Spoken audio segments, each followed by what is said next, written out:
What's up everyone and welcome to the Draft Dynasty channel. Today we have Martin Chromiak and we're gonna go a little bit quicker with the introduction. So right away he is one of the youngest player in the draft, born August 20th, still only 17 years old, 6 foot 181 pounds, but I think he is bigger than that. He must be around 190 pounds now, and he gained quite a bit of weight during the year. He looked much stronger toward the end of the year compared to earlier when he was playing in Slovakia. Now if we take a quick look at his stat, he played earlier in the year in the pro leagues in Slovakia, and I'm not sure it was the best idea in the world. I'm not sure he was ready to play at that level, and he was not playing a lot of ice time, so probably around 7-8 minutes per game, not a lot. He was playing a little bit on the power play, but he still finished with 5 goals and 1 assist in 32 games. And in the OHL, he finished the year really strong with 11 goals, 22 assists for 33 points in 28 games. So finished the year strong. He also did pretty well at the international level. If we look here at the Ilinka Gretzky, 2 years in a row, he had more than 1 point per game. So this is also nice to see that he did well at the international level. And I was curious to see how he did last year in the Slovakia under 20 league because he had pretty good numbers. So I looked for draft -1 last year, minimum 20 game. I already ranked them. And I was curious to see, especially for the goals, the amount of goals. He finished 5th all time in this league and with player like Osa, Tatar up top. So that was pretty interesting. For the point per game, I think he was 12, so he had a crazy good season last year for draft -1, and we have to take into consideration he's an August bird, so he's almost a draft -2. So since he had a huge impact in the OHL later in the year, he kind of made a name for himself. Many people might think he's a late bloomer, but honestly the past 2-3 years he still had very good production, so it's nothing new really. He was good for quite some time. Alright, so let's start with the clips. So you're going to be looking at number 8 whenever he's playing in the OHL, and I have a few clips earlier in the year in the Slovakia Pro League. He has the number 88, and please try to notice the difference, the improvement that he made just earlier in the year compared to the end when he was playing in the OHL, and it's pretty remarkable how much he improved during that year. And this is something that I put a lot of effort into. I try to really have a good understanding of the progression rate, because in my opinion, if a player is improving at a very fast rate, it means that there's still a lot of room for him to improve and develop as a player. And on the other side, if a player kind of is not really improving that much, is the same player he was earlier in the year, this means that I think we're getting closer to maybe the final product. So it gave us an idea of how much room they have to develop as a player. If you've been looking at the clip, you probably already know what is going to be the number 1 category I like about him, and it's his shot, and more specifically his release. He's one of the player in the draft, I think he's got one of the fastest release. It's lightning quick, and the number 1 thing, try to notice there's a very low wind up. Some players are cranking it to the roof. With him, it's very short wind up, and also there's a lot of power behind his shot, so he's able to generate power even if he's not cranking it that much. So that makes him a very dangerous guy for one-timer especially. So there's a reason why he finished 5th all-time in the under 20 Slovakia league. He's able to score with that shot from a distance, and under power play in the OHL he had an impact immediately on the half wall, and he was doing a very good job there. And he also was playing that role in the pro league in Slovakia, so that's quite telling that even in the pro league he had an impact on the power play on that spot. There's one thing with his shot that he's going to need to work on, because it's a little bit inconsistent, and it's the accuracy. Sometimes he's able to snipe it, really accurate shot, and other time he's going to shoot it wide 2 or 3 feet. So it's really inconsistent. If he's able to really nail down the accuracy, he can become an elite sniper in this league, especially in the OHL. He's going to score a ton next year with that shot. They come into the zone, there's really no open space. Those Gross stops, he ends up losing this puck. It bounces off of his stick and right onto the stick of Chromiak. Ale opäť ho stratili náhodenie. Doražka. Ešte Doražka. A je to gól! Výborne teraz zachytil na modrej čiare Chromiak. Chromiak ide sám na brankára a zvyšuje stav stretnutia. Zlú prihrávku. Môžeme sa pozrieť na opakovanú akciu. Chromiak si...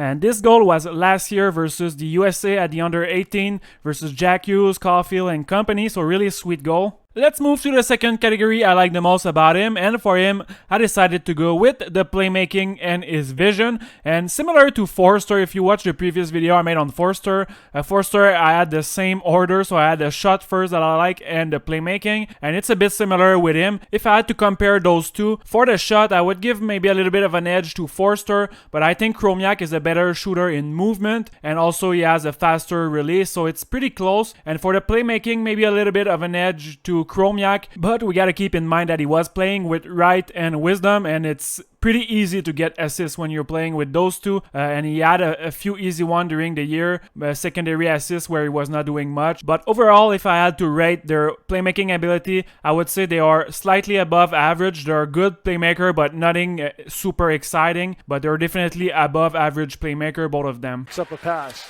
back to the point, it goes to Botany.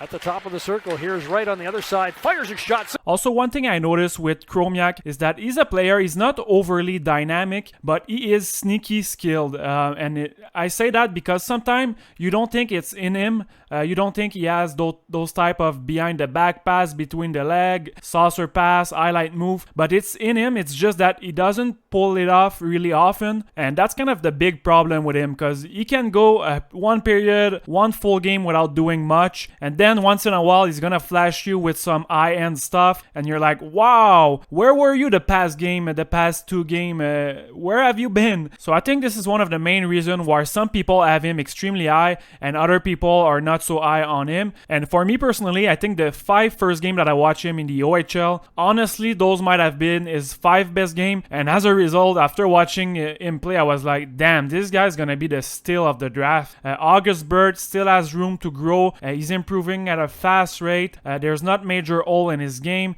and I was extremely high on him at first, but then when you start like catching one bad game, two bad game, you start wondering, okay, there's something wrong with him, and I don't really know what it is. So I did struggle pretty hard with him. It was a little bit of a roller coaster, and I had to watch more game as a result to kind of understand what's going on.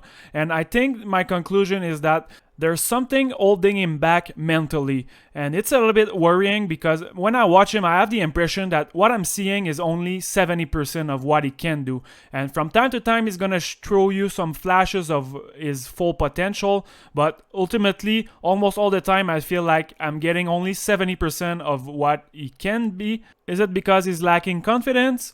Is it because he's playing scare out there? Is it because he's more of a passenger? He's not the guy that's gonna drive the bus, but he's prefer watching the show. And one of my good friends when I was younger was like that. He had a lot of talent, but he was more of a steady Eddie. So every game he gave you 70%, super calm, shy, kind of in his shell. It never really increased the intensity level higher than that. And honestly, those are the worst type of teammate you can have, because sometimes when you're really passionate, you want to win a game, you kind of want to go see them, grab them by the shoulder, shake them, let's go, it's time to go beast mode, let's win a game. But unfortunately, they simply don't have that switch in them to go all out 100%. It's just not in them, and this is what I feel with Chromiak. I'm not sure he has that killer instinct, unfortunately. But we've got to be very careful with him, because first of all, it's possible that I'm wrong in my evaluation, and also we got to keep in mind he started the year playing against men as a 17 years old, so it can be a little bit intimidating, and naturally you kind of take a backseat when you're playing with older player and you're that young, and also coming over playing on shorter ice while also trying to integrate a new team, probably away from his family. He was also playing on the left wing, and I think he's a natural right winger, so he struggled a little bit with that. And if he's someone that's more on the quiet side, maybe lacking a bit of confidence, it's really hard to integrate a new team. And I could tell on the ice, the way he was playing, he was shying away from contact, he was not getting in traffic, he was more watching than doing stuff. So all that makes him very hard to project in the future. I do think the ability and the skill level is there, and he has the potential to be a top 6 player in the NHL, but if he's not able to kind of rip off the bandage, fly, let his wings spread and fly away, he might end up being a bust in the draft. But with all all that said, I still do like him quite a bit because at the end of the day, he's got the top 6 upside. The talent is there, I can see it, and there's not that many players that have that type of talent. So at least with him, you know it's there. There's a lot of players, you know it's not there. And once you start going toward the late first round, early second round, there's not a lot of perfect player there. Most of them have a little something that are a little bit worrying. So you gotta pick and choose your battle. I'm really curious to see what is going to happen next year in the OHL, if he's gonna stay here or maybe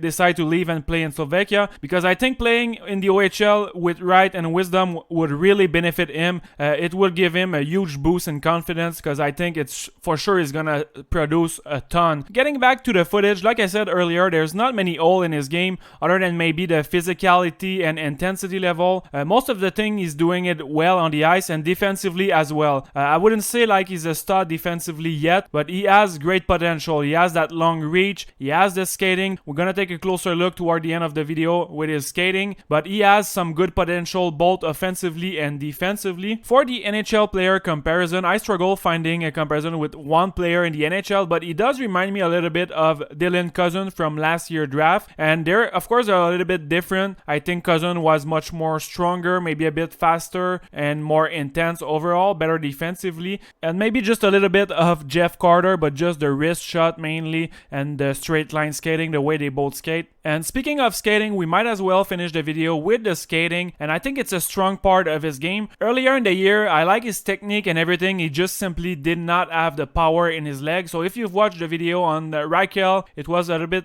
the same thing with him. I could tell he was missing the power in his legs whenever he was pushing, but the technique was pretty good. And whenever you're skating this way with a fairly low center of gravity, pretty long, smooth stride, you need to have power in your leg if you want to generate speed. And I'm going to show you a few clips from later in the year when now he's getting stronger and you're going to see a world of difference. It's pretty easy to spot the difference. He's much faster toward the end of the year, and this is a good sign. So like I said earlier in the video, it's pretty crazy how much he improved during the year. He doesn't even look like the same player. That's how much faster he is. But the real problem is that he almost never used that top speed. I only saw him a handful of time, and it's a bit frustrating because once you know it's there, you kind of want to see him use his skating at top speed every game, multiple times a game, but he's not doing it. So he's kind of got a Ferrari in his hand, but he's respecting the speed limit all the time. So that's what I was saying earlier, that we are only seeing 70% of what he can do. So he's a real tricky one, and I'm really curious to see where he's gonna get picked at the draft, because if let's say he slipped mid to late second round and he's finally able to put it all together and reach his peak,